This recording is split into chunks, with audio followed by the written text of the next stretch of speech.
Motivation is so much simpler than I ever thought. I recently learned this from one of my most favorite senior citizens, Dr. Alok Kanoja, aka Dr. K, aka... I'm playing Dota, okay? I don't want to think about life. Why do you think I'm playing Dota? Not gonna cock tease you for watch time like a little algo hoe. You fucking whore.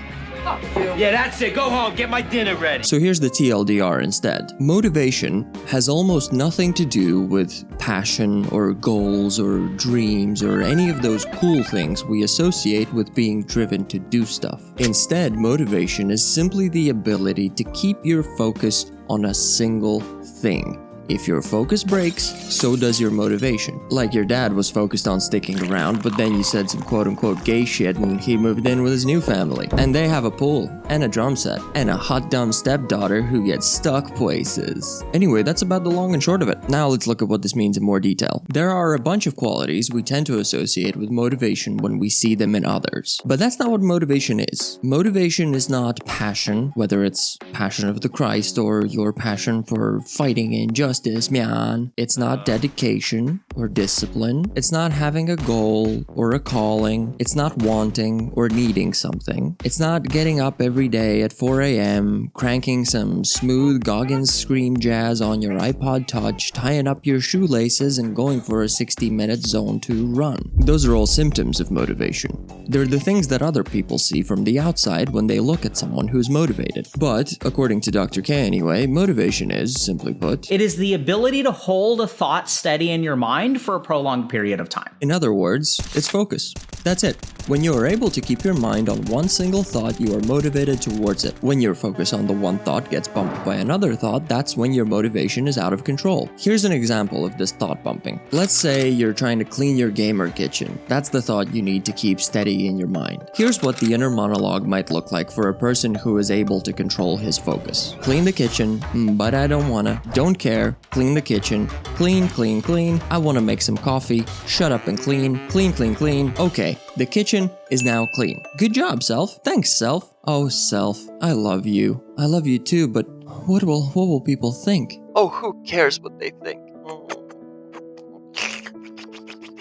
Oh my god, self, you're the best.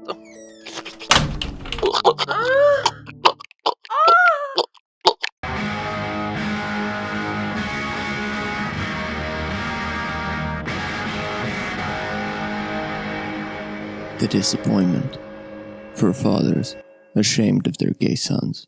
Dior.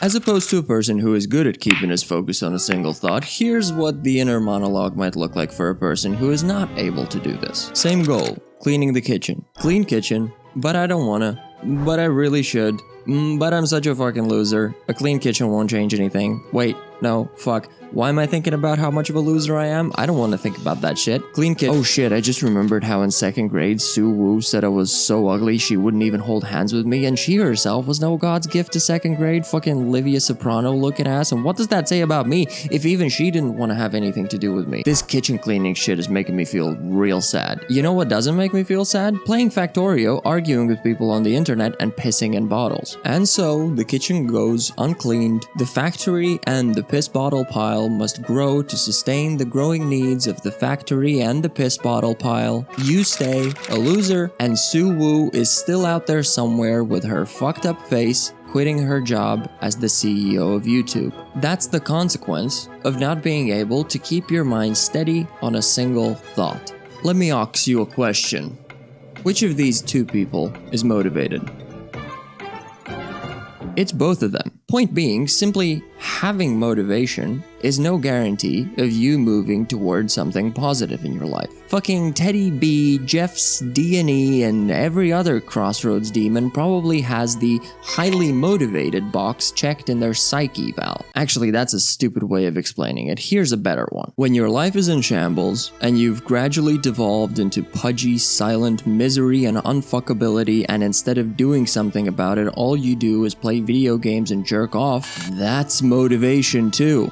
You are highly motivated to play video games, and jerk off. You are so motivated to play video games and jerk off, in fact, that you will sacrifice pretty much anything good in your life to continue doing it. I mean, sure, the true motivation is more likely to be somewhere deeper and more complex than just play game, touch self. It's probably more like you're trying to escape something or whatever, but I'm about as qualified to diagnose that as you are likely to have a threesome. Or as your mom and sister like to call it, the double slit experiment. So rather than simply being motivated, it is your ability to exercise control over your motivation that matters. You are the one who will have to choose to switch your focus away from harmful things that you want to keep doing and towards things that you probably don't want to do. And you will have to do it over and over and over and over and... Boy, that show really milked the whole killing demons with your mind shit, huh? And what does he need the hand for if he's mind killing them? Like, how did they get me to watch 15 seasons of this shit? The amount of time I've wasted on dumb TV shows, I swear to God I could have been a doctor by now, but what is my contribution to society instead? I make YouTube videos and fucking gay jokes. Amazing. Okay, back to the video. Focusing your motivation on the right things. I know for sure it's much more difficult for me to go for a long walk and get to bed early instead of kicking back with a greasy kebab, vampire survivors, and a Shane Gillis Try Not to Laugh compilation in the background. I don't want to fuck kids. But if you ever want to get out of something, that's all you have to do. But I know I need to make the hard choice. Focus on doing the right thing.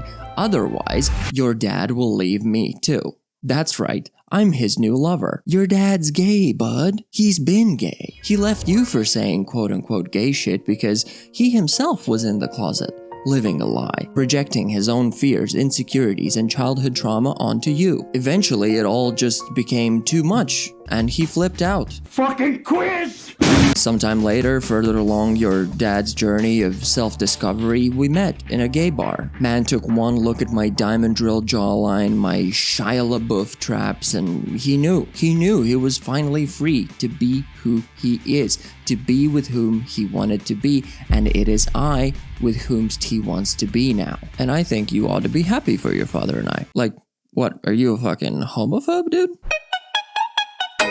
How can you be homophobic? Your dad is gay. At this point, you're probably thinking, well, shit, okay, but how do I get focused? And to that I say, don't even trip, dog. For 12 easy payments of $9.99, you can buy my VHS meditation course. Every day, you and a video recording of me will sit down together and focus on one thing, be it your breath, a candle, a fucking piece of gabagool, don't matter. Soon enough, you'll be laser focusing all over town, laser dropping laser panties like nobody's laser business. Now, you could do it for free, of course, because almost any meditation practice will improve your ability to focus. But then, A, you'd miss out on helping me become a niche nano-celebrity by sponsoring my YouTube career, and B, you'd lack a sense of investment in your meditation journey because self-improvement is just not the same unless you turn it into an investment vehicle. But if you're poor and dumb and don't want to be rich and awesome, then just use a free guided meditation.